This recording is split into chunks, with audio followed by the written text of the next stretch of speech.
Hello guys, once again welcome back to our channel Commercezade. दोस्तों हम लोग बहुत दिनों बाद मिल रहे हैं। क्या करें कि इतनी ठंड ही है कि स्टूडियो में आने की हिम्मत नहीं पड़ रही थी, लेकिन गाइस कोई बात नहीं, हम लोगों ने इशू ऑफ शेयर और कैश फ्लो स्टेटमेंट के सारे कॉन्सेप्ट को पढ़ रखा है। गाइस आज स्टार्ट करते हैं हम अपना एक बहुत ही इम्पॉर्टेंट चैप्टर जिससे क्वेश्चन को आना कंफर्म है, that is dissolution of the partnership firm, जिसपे 6 मार्क्स का क्वेश्चन आएगा ही आएगा दोस्तों। तो आइए स्टार्ट करते हैं हम आज अपना third chapter dissolution of partnership firm. Let the race begin. जय हिंद एवरीवन।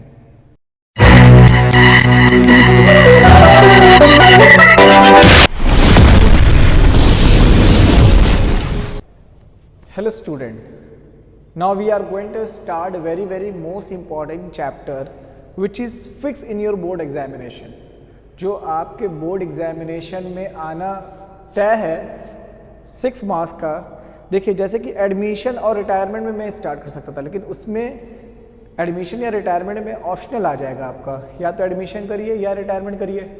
तो मैंने ये सोचा कि जो कंफर्म क्वेश्चन है डिसोल्यूशन ऑफ पार्टनरशिप फर्म, ये कंफर्म है, ये 6 मार्क्स का आपके एग्जाम में आएगा ही आएगा। तो दोस्तों आज स्टार्ट करते हैं डिसोल्यूशन ऑफ पार्टनरशिप फर्म। आइए बताते हैं कि डिसोल्यूशन ऑफ पार्टनरशिप फर्म में कैसे करते हैं। Guys, dissolution of partnership firm, dissolution मतलब होता है कोई भी चीज़ को पूरे तरीके से डिसॉल्व करना, बंद करना, या फिर कह सकते हैं वाइंडिंग अप करना, वाइंडिंग अप बंद करना। किसी भी चीज़ को बंद करना पूरे तरीके से, उसको क्या बोलते हैं? Dissolution of partnership. डिसोल्यूशन तो बंद क्या हो सकता है? मान लीजिए हमारा पार्टनर इंसॉल्वेंट हो गया, इंसॉल्वेंट हो गया by the order of court, court के ऑर्डर के वजह से हमें बंद करना पड़ा,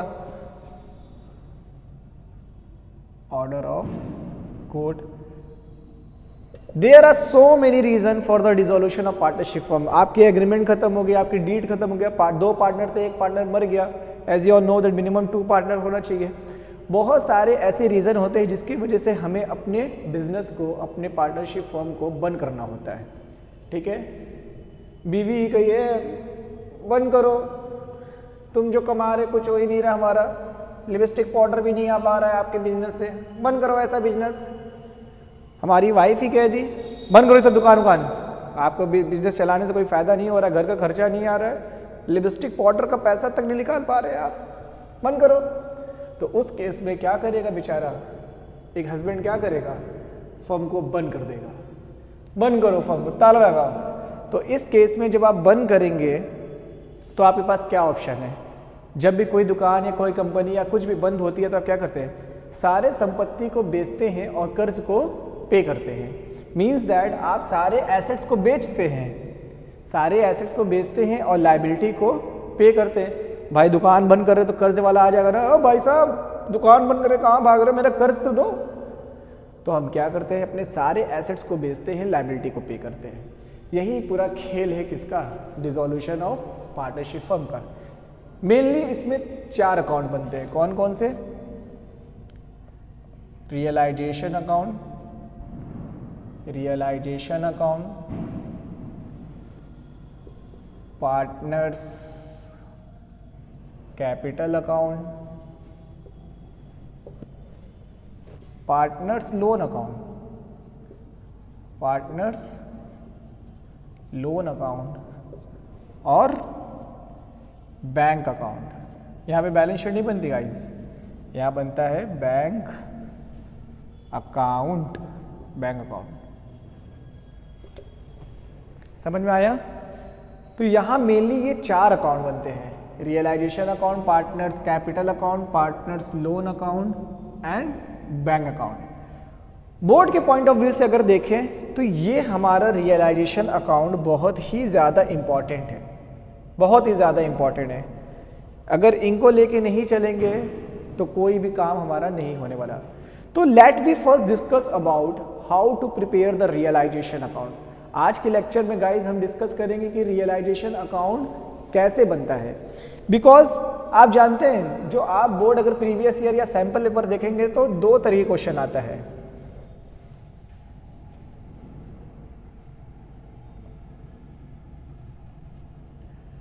और गाइज हम लोग बोर्ड की जर्नी ही चल रहे हैं, हमें क्लास 12th में अच्छे नंबर से पास होना है। तो जनरली इसमें दो तरीके के क्वेश्चन पूछते हैं। एक तो पूछता है account based question, account based question, जिसमें क्या होता है बोल देगा prepare realisation account, prepare partners capital account, bank partners loan account, bank account, तो ये अकाउंट बेस्ड हो जाएगा। लेकिन ज़्यादा अगर हम बोर्ड के क्वेश्चन सैंपल पर देखें अगर इस बार के 2020 एंड 24 का, तो 80% चांसेस है एंट्री आने की, लेकिन एंट्री तभी आएगी जब आप अकाउंट बनाने आएगा। अगर आपको बहुत सारी एंट्रीज है, बच्चे समझ नहीं पाते, उसको रटने लगते। दोस्तों कुछ भी नहीं है, बहुत ही आसान है। जितना आसान तुम्हें था उनको देखना, उतना ही आसान है इनको बनाना। जैसे आप उनको देखे थे और अपने दिल खो बैठे थे, उसी तरीके से रियलाइजेशन अकाउंट है, बहुत ही आसान है, बहुत ही आसान है। तो क्या करेंगे, एक होता है अकाउंट बेस्ड क्वेश्चन जिसमें अकाउंट बनाना होता है, realisation account, partners capital account, partners loan account, bank account. एक होता है एंट्री बेस्ड क्वेश्चन, एक होता है एंट्रीज बेस्ड क्वेश्चन।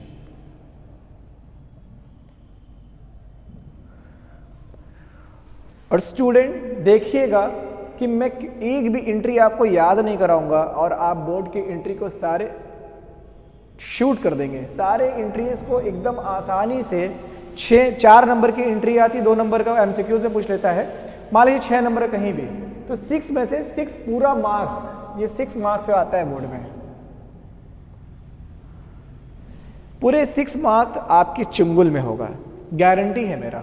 बस बने रहिए इस चैप्टर के। पहले आइए आज हम डिस्कस करेंगे how to prepare the realisation account. Okay दोस्तों, आज हम पढ़ेंगे how to prepare the realisation account. तो आइए स्टार्ट करते हैं रियलाइजेशन अकाउंट बनाने की विधि।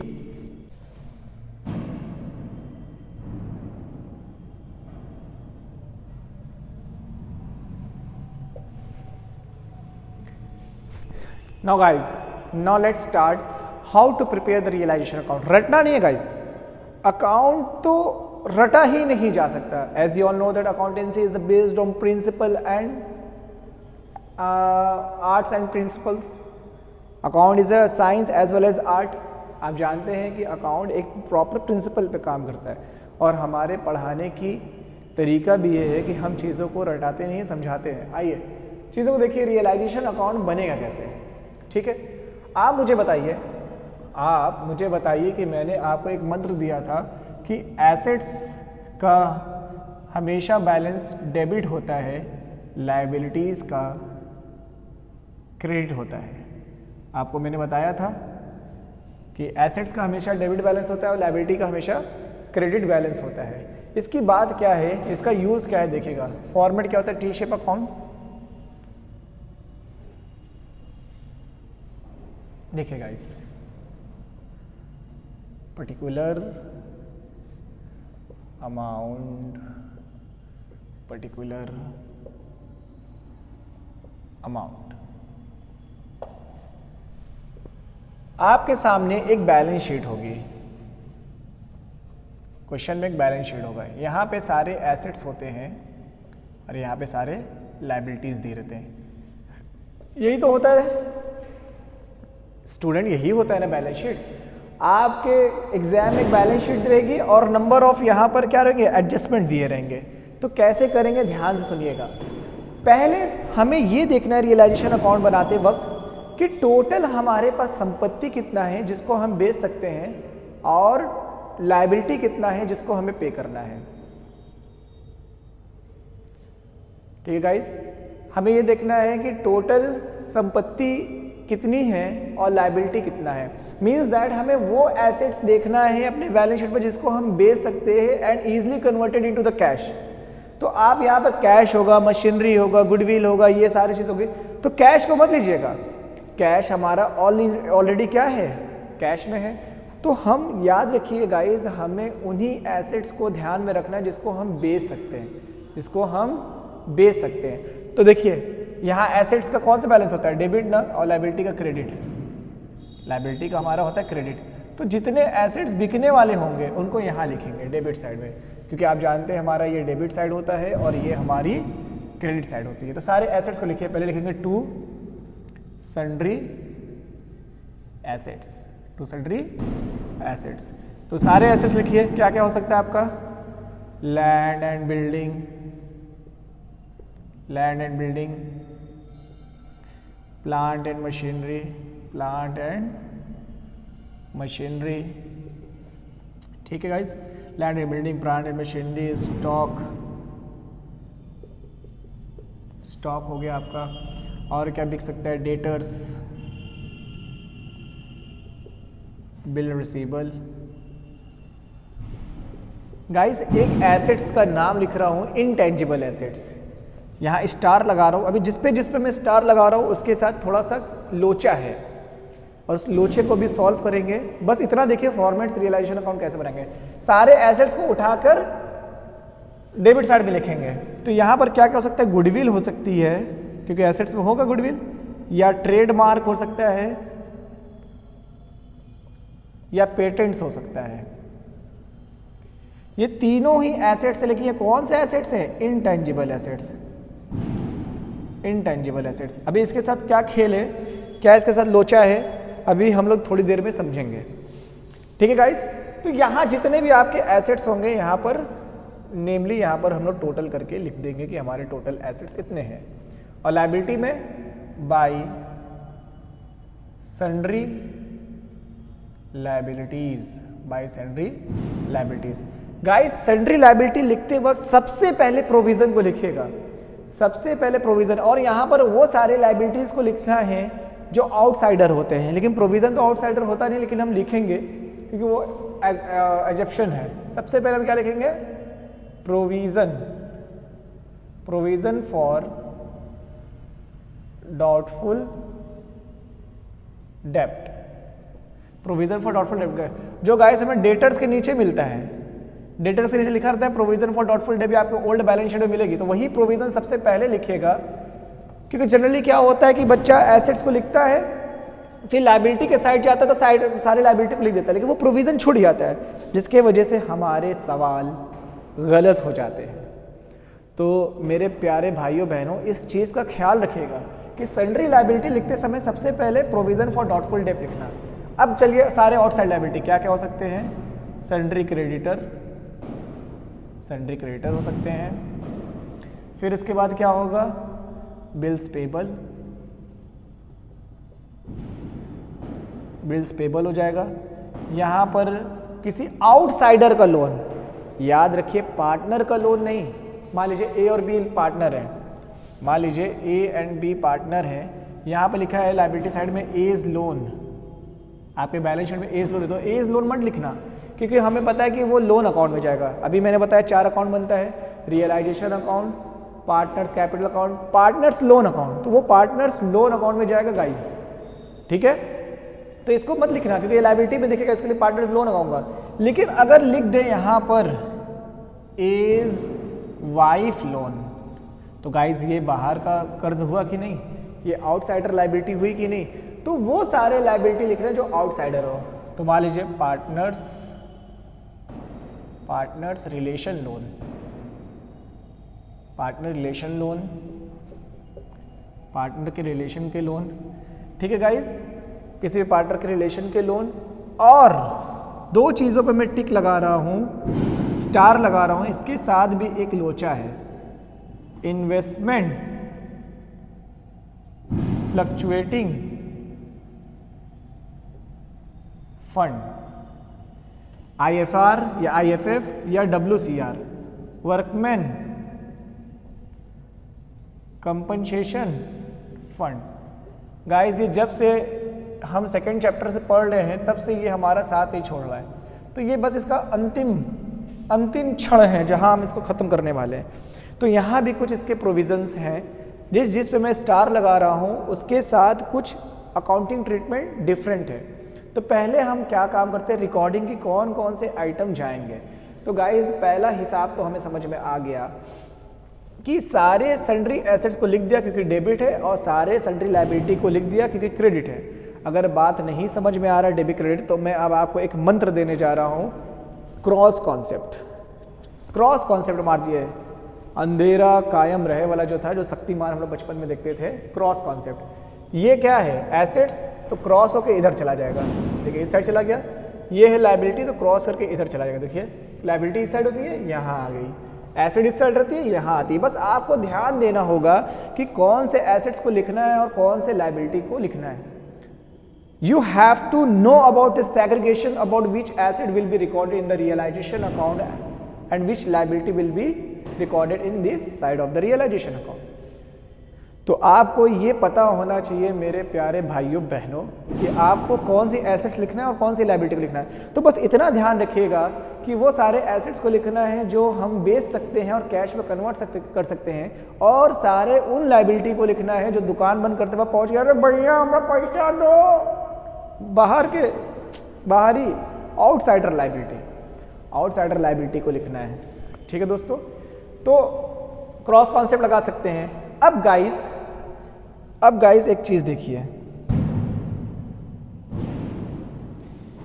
ठीक है, तो अब क्या करना है, ये तो हो रहा, ये तो यहाँ की पहला स्टेप होगा कि सारे बैलेंस शीट के अंदर की चीज़ों को हमें रिकॉर्ड करना है। हमने सारे लिख दिया, सारे एसेट्स को लिख दिया, सारे लाइबिलिटी को लिख दिया।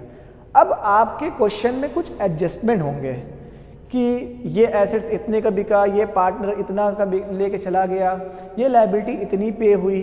तो गाइस कुछ बात मैं बताने जा रहा हूँ, उसको ध्यान से सुनना गाइस, याद रखिए एसेट्स बिकेगा, चाहे ज़्यादा पे बिके चाहे कम पे बिके, हमें उससे मतलब नहीं है। बस हमें देखना है कि कितने अमाउंट से बिक रहा है। मान लीजिए 50,000 का एसेट्स है तो 40,000 में बिक रहा है, तो यहाँ ये मत देखने लगे कि अरे 10,000 का लॉस हो गया, कोई मतलब नहीं दोस्तों। हमें सिर्फ ये देखना है कि कितने का वो एसेट्स बिका है, तो सारे एसेट्स को, जितने का एसेट्स बिकेगा उतना ही देखना है। मान लीजिए बोल सकता है कि 40,000 का एसेट्स था, 10% कम में बिका, तो 40,000 का 10% 4,000 मतलब 36,000 में बिका। या फिर ऐसे ही बोल सकता है गाइज कि जो हमारा एक मशीन था 40,000 का, वो 4,000 ज़्यादा में बिका, तो 44,000 का बिका। तो बस हमें देखना है कि how much money we have receive, हम कितना पैसा रिसीव कर चुके हैं, बस हमें यही देखना है। और गाइज लाइबिलिटी में भी यही सेम केस है, ठीक है, लाइबिलिटी कम में भी पे हो सकती है, ज़्यादा भी पे हो सकता है। आइए, अब हमें समझ में नहीं आ रहा कि अब सारे एसेट्स को कहाँ बिकेगा तो कहाँ लिखेंगे और लाइबिलिटी पे होगा तो क्या होगा। तो गाइज फिर ना समझ में आया तो फिर क्रॉस कॉन्सेप्ट, ये सारे एसेट्स हैं, इसको क्रॉस करके यहाँ लिखेंगे, मतलब जितने भी एसेट्स बिकेंगे क्रॉस करके यहाँ बाई बैंक। और कोई एसेट्स अगर पार्टनर लेके जा रहा है तो उस पार्टनर का respective account name by partners capital account. मैं आपको एक छोटा सा ट्रिक यहाँ बता सकता हूँ कि अगर एसेट्स रियलाइज हो रहा है, मतलब रियलाइज होगा तो बिकेगा बाई बैंक, या कोई पार्टनर्स लेके तो पार्टनर्स कैपिटल अकाउंट। गाइज अगर बात एसेट्स की आई तो हमेशा रियलाइजेशन क्रेडिट होगा, रियलाइजेशन अकाउंट के क्रेडिट साइड। ये नोट्स में लिख सकते, अगर आपको चीज़ें नहीं समझ में आ रही तो याद रखिएगा।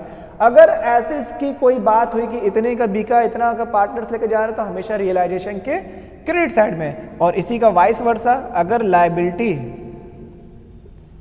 लाइबिलिटीज कोई पार्टनर पे कर रहा है तो उस पार्टनर्स का कैपिटल अकाउंट, ये भी बाई साइड में, या फर्म पे करेगा तो टू बैंक। तो बस ये तो बात की बात है। अगर लायबिलिटी की बात आई तो क्या करेंगे, रियलाइजेशन डेबिट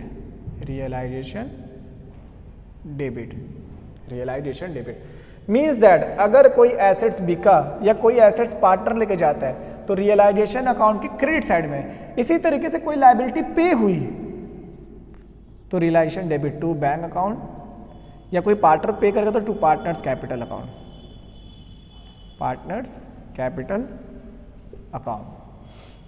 समझ में आया गाइज? बस आप इतनी बात समझ लीजिए कि अगर एसेट्स की कोई बात हो रही है तो रियलाइजेशन क्रेडिट, और लायबिलिटी की कोई बात हो रही है तो रियलाइजेशन डेबिट। नहीं समझ में आ रहा है तो यहाँ एसेट्स है, बिकेगा तो कहाँ, क्रॉस होके यहाँ लायबिलिटी है, पे होगी तो क्रॉस होके यहाँ, ये भी क्रॉस कॉन्सेप्ट पे जाएगा। ठीक है गाइस, बस आपको इतना ध्यान देना है, इस चीज़ का हमेशा याद रखिएगा, बहुत बड़ी चीज़ नहीं है।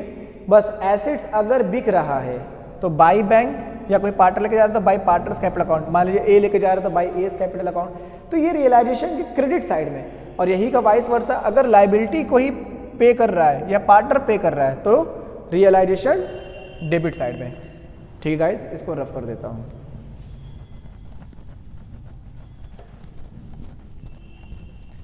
आप वीडियो पॉज करके लिख लीजिएगा। ठीक है, मैं यहाँ सिंपल छोटा सा लिख दे रहा हूँ कि कोई अगर एसेट्स की बात हुई तो रियलाइजेशन क्रेडिट, ठीक है, और अगर लायबिलिटी की बात हुई तो रियलाइजेशन डेबिट। इस मंत्र को अपने पास रख लीजिए। ठीक है, अब आइए गाइस, मान लीजिए लैंड एंड बिल्डिंग बिका तो यहां पर बाई लैंड एंड बिल्डिंग, इस पे छोटा सा टिक लगा देगा। कितने का बिका हमें उससे नहीं, कम ज्यादा उससे मतलब नहीं। Plant and machinery, plant and machinery, हमने ए और बी को एग्जांपल लिया था। मान लीजिए क्वेश्चन में ये लिखा है कि स्टॉक 10% कम करा के बी लेके चला गया, तो बात स्टॉक एसेट्स की हो रही है, तो सबसे पहले कहाँ जाएगा रियलाइजेशन क्रेडिट। अगर बिकता है तो बाई बैंक में, अगर कोई पार्टनर्स लेके जाता है तो उसका नाम, तो यहाँ पे क्या लिख देंगे, बस बाई बीज कैपिटल अकाउंट ब्रैकेट में स्टॉक, जितने का भी लेके जाएंगे। ठीक गाइस, आना रूल, एसेट्स की बात होगी तो रियलाइजेशन क्रेडिट, चाहे बिके चाहे पार्टनर लेके जाए। ठीक है गाइस, ओके। मान लीजिए डेटर्स बिका तो डेटर्स कितने का बिक रहा है, कम हो रहा है, ज्यादा, और उससे मतलब नहीं, बस जितना पैसा आपको रिसीव हुआ टोटल जोड़ के यहां पर लिख दीजिएगा। ठीक है गाइस, इसी तरीके से लायबिलिटी, लायबिलिटी पे हो गई क्रेडिटर के बारे में। मान लीजिए यहां पर लिख देता हूं मैं बीज वाइफ लोन, किसी पार्टनर को लोन लेके नहीं, मैं यहां पर लिख दे रहा हूं बीज वाइफ लोन। ठीक है, टू बैंक में मान लीजिए क्रेडिटर को पेमेंट हो गया 10% कम में, जो भी जितने में पेमेंट हुआ बस यहाँ लिखेंगे जितना पैसा जाएगा, बाई सन्ड्री क्रेडिटर यहाँ लिख दिया, एक टिक इस पे लगा देंगे।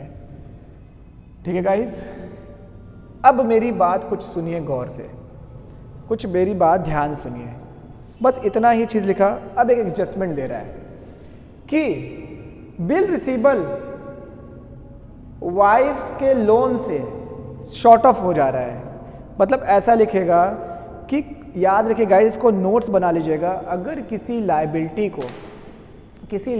को कोई एसेट्स देकर ख़त्म किया जा रहा है, ऐसा होता नहीं है कि एक कर्जदार हुआ, ए भैया मेरा पैसा दे दो, आपके भाई पैसा नहीं है, ले मशीन है मेरा, लेके उठा के चले जाओ, तो वो भी बात तो यही हुई, भाई पैसा है ही नहीं, कंगाल हो गए, ऐसी वाईफाई मिली कि सब लूट ले गई।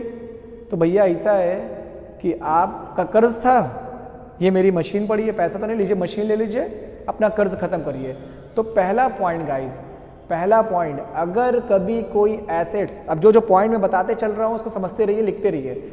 अगर कोई एसेट्स किसी लायबिलिटी को कोई एसेट्स दे के ख़त्म करते हैं, मीन्स दैट किसी भी आउटसाइडर कर्ज को कोई एसेट्स दे के ख़त्म करते हैं, तो रियलाइजेशन अकाउंट में उसकी कोई एंट्री नहीं होती है, दोनों ही कहानी खत्म। आप यहाँ देख सकते हैं कि मैंने यहाँ पर इतने लैंड एंड बिल्डिंग को भी बेच दिया, प्लांट को भी बेच दिया, स्टॉक को भी वो बी लेकर चला गया, डेटर्स भी बिक गया, लेकिन बिल रिसीबल के बारे में कुछ नहीं लिखा है। तो मैंने ये बोला कि एडजस्टमेंट में ये लिखा है कि बिल रिसीबल को बी के वाइफ से ख़त्म कर दिया जा रहा है, बी के वाइफ से ख़त्म कर दिया जा रहा है। तो गाइस इसकी कोई एंट्री नहीं होगी, तो बिल रिसीबल भी हमारा कहानी ख़त्म, बीस के वाइफ का भी काम खत्म, दोनों कहानी खत्म। अभी देखिए एक चीज इस पर टिक नहीं लगा है, एसेट्स के सारे काम हो गए और एक गुडविल पे टिक नहीं लगा है, बिल्स पेबल बचा हुआ है, यहाँ बहुत सारी चीजें भी बचे हैं, बस ध्यान से सुनते रहिएगा। पहला पॉइंट समझ में आ गया कि अगर किसी भी एसेट्स को अगर किसी भी लायबिलिटी को किसी एसेट्स को दे के ख़त्म करते हैं तो वहाँ पे रियलाइजेशन अकाउंट में कोई एंट्री नहीं होगी, उसकी कोई एंट्री नहीं होगी, कोई एंट्री नहीं होगी गाइस। अगर किसी भी कर्ज को कोई मशीन कोई संपत्ति दे के ख़त्म करते हैं तो रियलाइजेशन अकाउंट में उन दोनों का कहानी ख़त्म हो जाएगा, पहली बात। दूसरी बात यह है कि दोस्त, जब आप क्वेश्चन ख़त्म कर रहे होंगे, सारे एडजस्टमेंट सॉल्व कर लिया, तो आपको ध्यान में रखना पड़ेगा कहीं कोई ऐसे एसेट्स तो नहीं है, कोई ऐसी लायबिलिटी तो नहीं है जिसके बारे में क्वेश्चन में कुछ ना दिया हो, लेकिन अभी भी उसके बारे में हमें दिख रहा है कि मान लीजिए क्वेश्चन एक एसेट्स और बढ़ा लेते हैं। मान लीजिए मैं यहाँ पर एसेट्स बढ़ा ले रहा हूँ, स्कूटर बढ़ा ले रहा हूँ। दोस्त आपको समझाने के लिए मैं यहाँ पर स्कूटर कर दे रहा हूँ, स्कूटर एक एसेट्स और बढ़ा दे रहा हूँ। ना ही स्कूटर के बारे में क्वेश्चन में लिखा है, ना ही बिल्स पेबल के बारे में क्वेश्चन में लिखा है। तो point number 2 dear all, remember that. तो हम ये लेके चलेंगे कि जो एसेट्स है वो दाम का दाम बिक गया और जो लायबिलिटी है वो दाम का दाम पे हो गई। Means that whenever there is no information given related to the any kinds of assets and liability, just keep in your mind it will be realized and pay at their book value. Means that वो जितना दाम का दाम था, मान लीजिए यहाँ पर 20,000 का था ये स्टॉक, तो हम ये लेके चलेंगे कि पूरा ये दाम का दाम बिक गया, तो स्कूटर यही है, यहीं पे लिख देंगे लास्ट में, भले से क्वेश्चन के बारे में कुछ ना दिया हो, तो इसको दाम का दाम बेच देना है, स्कूटर, या जो भी अमाउंट रहेगा 20,000 लिख देंगे। मैं समझाने के लिए बोल रहा हूँ। तो दूसरा पॉइंट यही है कि जो भी एसेट्स हो तो ये भी हम क्या करेंगे, लास्ट में पे कर देंगे। बिल्स पेबल के बारे में कुछ नहीं लिखा था क्वेश्चन, इसको भी दाम के दाम पे कर देंगे। मान लीजिए इनका 10,000 रहा होगा, एक एग्जांपल समझ लेते हैं, तो इसको भी बिल्स पेबल यहाँ टू बैंक में लिख देंगे, बिल्स पेबल 10,000, ठीक है, इसका भी कहानी खत्म। पॉइंट नंबर 2 यही है दोस्तों कि अगर क्वेश्चन में कोई भी ऐसा एसेट्स हो जिसके बारे में कोई इंफॉर्मेशन नहीं दिया है तो उसका दाम पे दाम बेच दीजिएगा, ठीक है। लेकिन मेरे प्यारे भाइयों बहनों, मेरे मित्रों, यहाँ पर एक कॉन्सेप्ट है, एक एजप्शन है। ये रूल उसी एसेट्स पे लगेगा जो एसेट्स हमारा टेंजिबल होगा, टेंजिबल एसेट्स। आप देख सकते हैं कि यहाँ पर अभी ठीक इन तीनों भाइयों पे भी नहीं लगा है, इन तीनों गुडविल हो या ट्रेडमार्क या पेटेंट से, इसमें मैंने कोई क्वेश्चन में नहीं दिया है और क्वेश्चन में बारे में भी नहीं लिखा है। तो पॉइंट नंबर 3 ये है, स्टॉप करके नोट्स बना लीजिएगा कि जो क्वेश्चन में कुछ ना दिया हो एसेट्स और लायबिलिटी के बारे में, उसको हम दाम के दाम बेच देते हैं और पे कर देते हैं। लेकिन एक अजप्शन है, एक अपवाद है, ये रूल इनटेंजिबल एसेट्स के साथ नहीं लगता है। तो इनटेंजिबल एसेट्स हम लिखेंगे तो ज़रूर, जब तक एडजस्टमेंट में इसके बारे में कोई इन्फॉर्मेशन ना हो, एडजस्टमेंट में इनके बारे में कोई इन्फॉर्मेशन ना हो, तब तक हम इसको रियलाइज़ नहीं करेंगे, बेचेंगे नहीं। मीन्स दैट मान लीजिए गुडविल हो, ट्रेडमार्क हो, पेटेंट्स हो, ये तीनों इनटेंजिबल एसेट्स हैं। जो मैंने दाम और दाम बेचने की बात बताया, तो देखिए स्कूटर टेंजिबल है। टेंजिबल और इनटेंजिबल के बारे में जानते हैं ना। टेंजिबल मतलब जिसको हम छू लें, महसूस कर सके, छू लिया तो क्या है हमारा टेंजिबल। और इनटेंजिबल जैसे मोहब्बत, बस फील कर रहे हैं, हाँ आनंद आ रहा है, अरे आनंद आ रहा है, आनंद आ गया, मतलब इनटेंजिबल एसेट्स जिसको सिर्फ महसूस किया जा सके। गुडविल को हम देख सकते हैं नहीं, ट्रेडमार्क को देख सकते हैं नहीं, पेटेंट्स को नहीं देख सकते, इनटेंजिबल एसेट्स है। तो ये रूल जो मैंने बताया कि क्वेश्चन में भले ही ना दिया हो, उसको दाम का दाम बेच देते हैं और वो लायबिलिटी जिसको दाम का दाम पे कर सकते हैं। लेकिन एक अपवाद है कि वो सारे चीज़ सिर्फ टेंजिबल एसेट्स के साथ रूल अप्लाई होगा, इनटेंजिबल के बारे में नहीं। इनटेंजिबल, गुडविल, ट्रेडमार्क, पेटेंट्स, अगर इनके बारे में कुछ नहीं दिया है तो इधर यही लिखे रहेंगे, इसको दाम का दाम बेचेंगे नहीं, until when the information is now given in the question। अगर लिखा रहेगा कि गुडविल इतने में रियलाइज हुआ तब तो यहाँ पर बेचेंगे, नहीं तो नहीं करेंगे। होपफुली गाइज मेरे बातों को आप समझ पा रहे होंगे, ठीक है। तो पहला स्टार मैंने आपके कांधों में लगा दिया, 3 स्टार दूंगा यहाँ शोल्डर पे, 3 स्टार लगाइएगा, देखिए 3 स्टार है, पहला स्टार आपके कंधे पे चपक गया, ठीक है। समझ में आ गया कि इनटेंजिबल एसेट्स के साथ वो रूल अप्लाई नहीं होता कि हम दाम का दाम बेच दे whether the information is not given in the questions, okay guys, ठीक है। यहाँ एक चीज़ मैंने पार्टनर्स कैपिटल अकाउंट लिखा है, मेरे क्वेश्चन में नहीं है, मान लीजिए ऐसे लिखा है, इधर एक लायबिलिटी और बढ़ा लेते हैं, मान लीजिए कि हो गया हमारा आउटस्टैंडिंग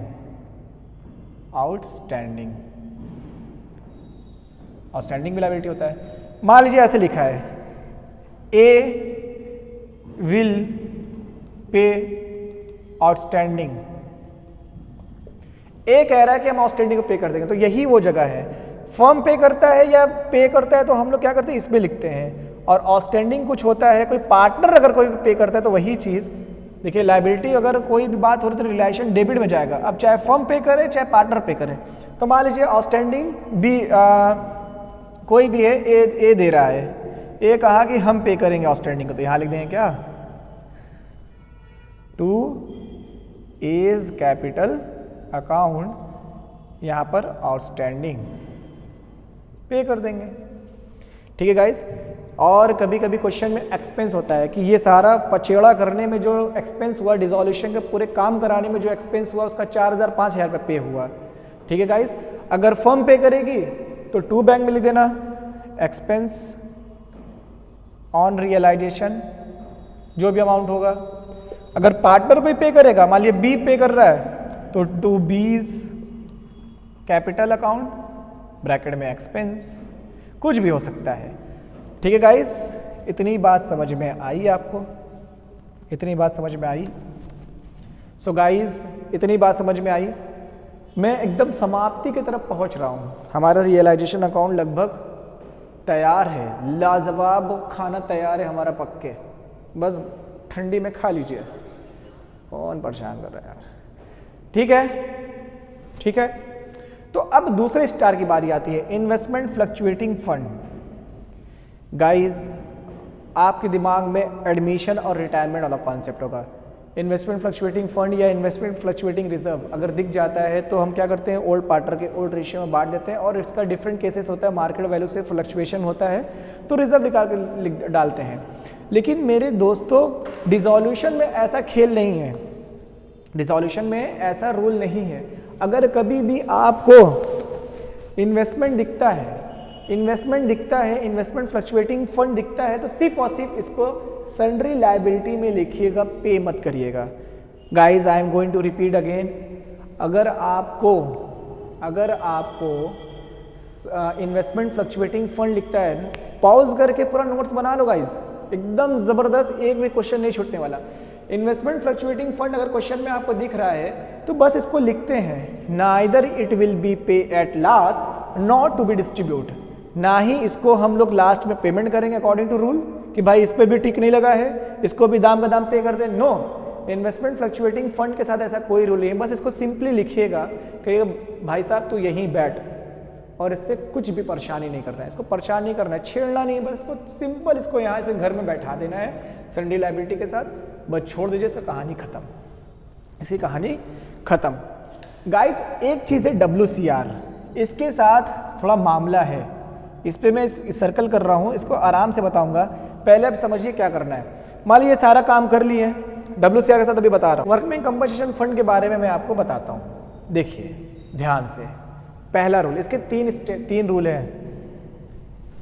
WCR के बारे में 3 केस है, 1 2 3। मेरी बात सुनिएगा, अच्छे से नोट्स बना लीजिएगा पॉज करके, ठीक है। बहुत सारा बोर्ड को रंगना नहीं है मुझे, बस आप तो टेक्नोलॉजी है, मुझे पॉज करिए, जो मैंने बोला उसका नोट्स बना लीजिए, ठीक है।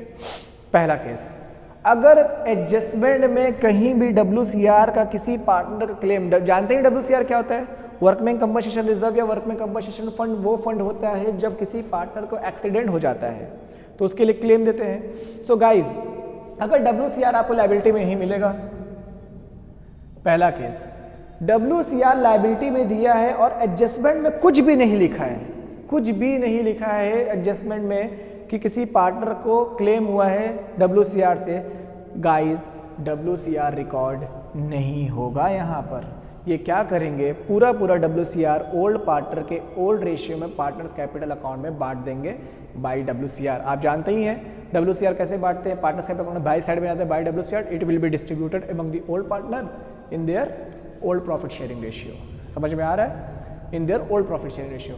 WCR को ओल्ड पार्टनर के ओल्ड रेशियो में डिस्ट्रीब्यूट कर देंगे, रियलाइजेशन में नहीं भेजेंगे। पहला केस समझ में आया कि अगर क्वेश्चन में नहीं दिया है कि किसी पार्टनर का कोई क्लेम है, तब तक रियलाइजेशन अकाउंट में ये नहीं जाएगा। अगर एडजस्टमेंट में आपने देख लिया कि कहीं क्लेम है, तब तो ये जाएगा। कैसे, पहला केस समझ में आ गया।